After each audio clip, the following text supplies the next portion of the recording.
Hey everybody, just want to do a quick video about my thoughts on the newest set coming out from Weiss Schwarz. That would be Magia Record on April 23rd. This was actually the fourth installment in the series, this being the first one. Here we are. This thing came out on May 31st, 2013. We got number two being the movie.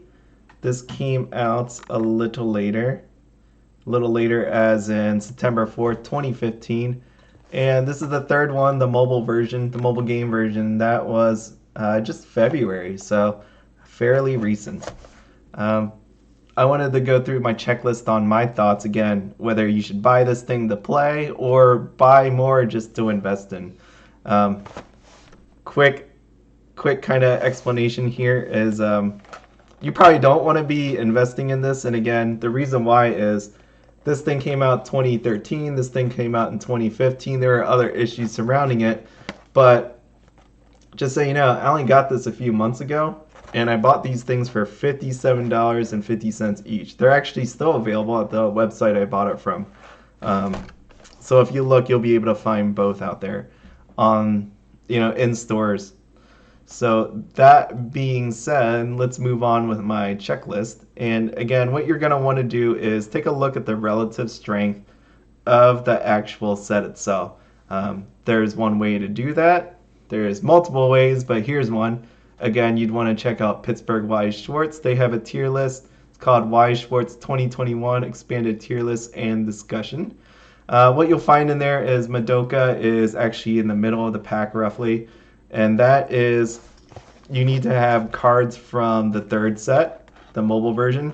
You're going to need to have cards from the newest version, the fourth one. And you're going to have to get a card from the original. You're going to have to go back.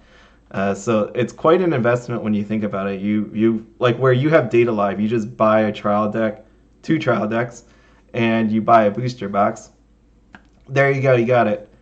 This one, you might need pieces of 3 different places. So, not really the greatest, and even then, it's not even the strongest. You gotta, again, you gotta assemble pieces, Frankenstein it together, and you don't even have like the strongest deck in the world, right?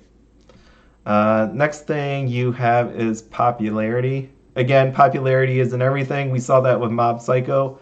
Mob Psycho was fairly strong popularity-wise, but it didn't do really well. So again, this isn't the strongest indicator, but it helps.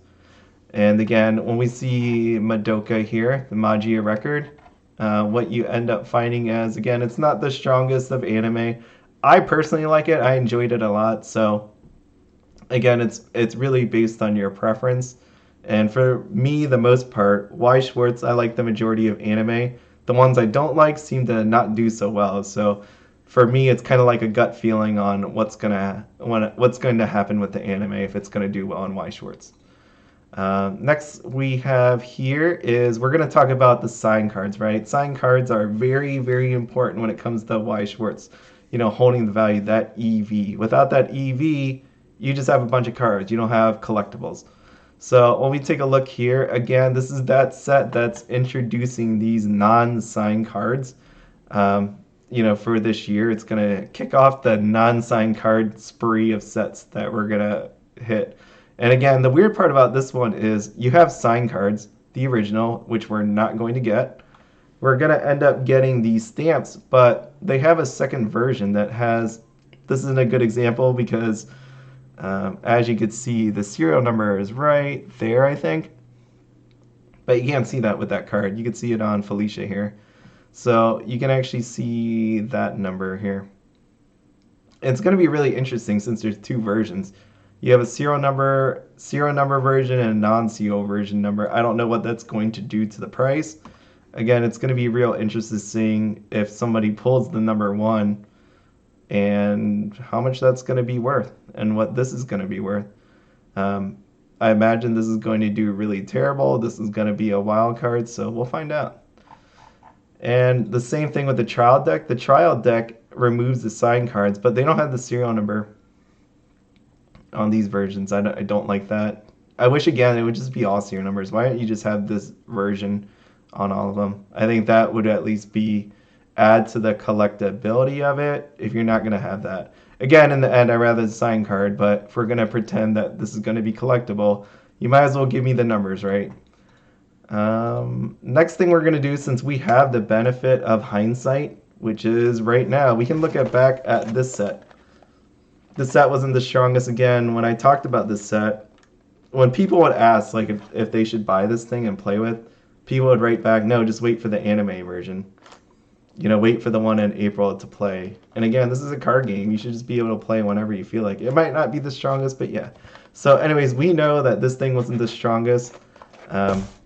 So we can look at the prices and how they've done just about, a month and some later.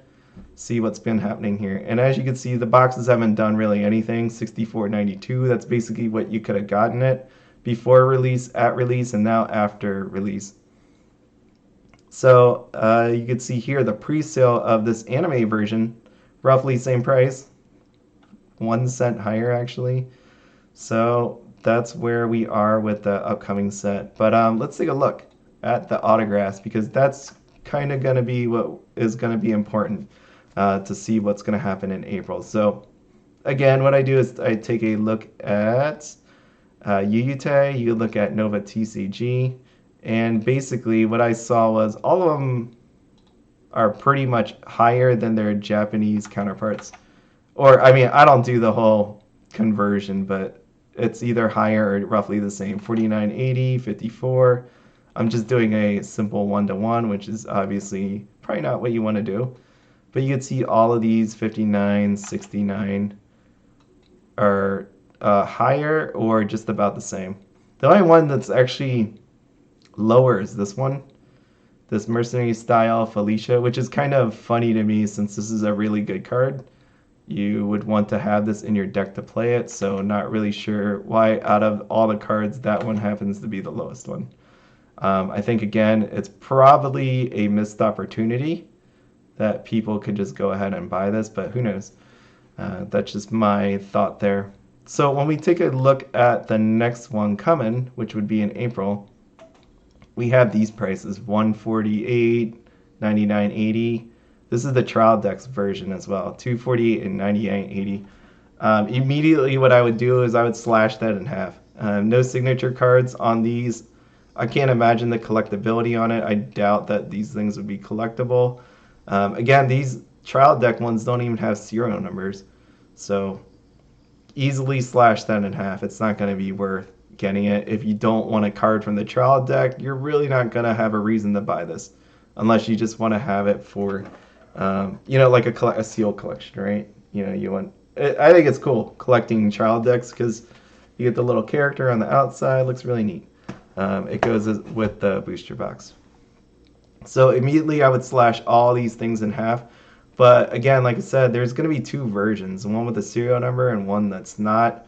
I don't know if people are going to be tricked into saying like, well, this is serial number 1 of, Felicia or Iraha. I don't know if that's going to matter any, but if it does matter, that should mean the ones without the serial number are going to do really, really bad. That's probably going to drop them down to 75%, just slash all 75% off of them. These things, I can't imagine how this gets any lower. I think it's always amazing to me that these even are that low to begin with.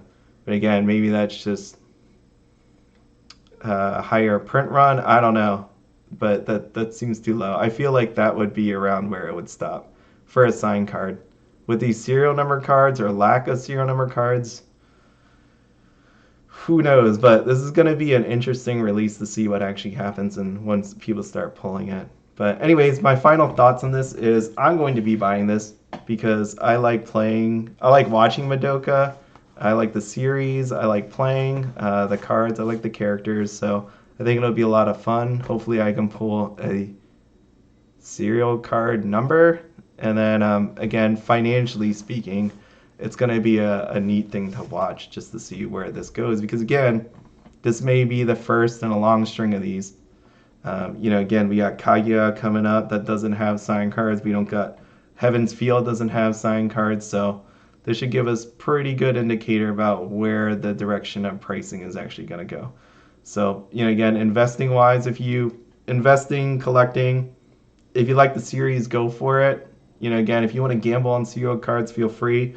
Outside of that, as exampled from these two things, probably not worth your time to invest in it. Okay? All right, I hope you have a wonderful week.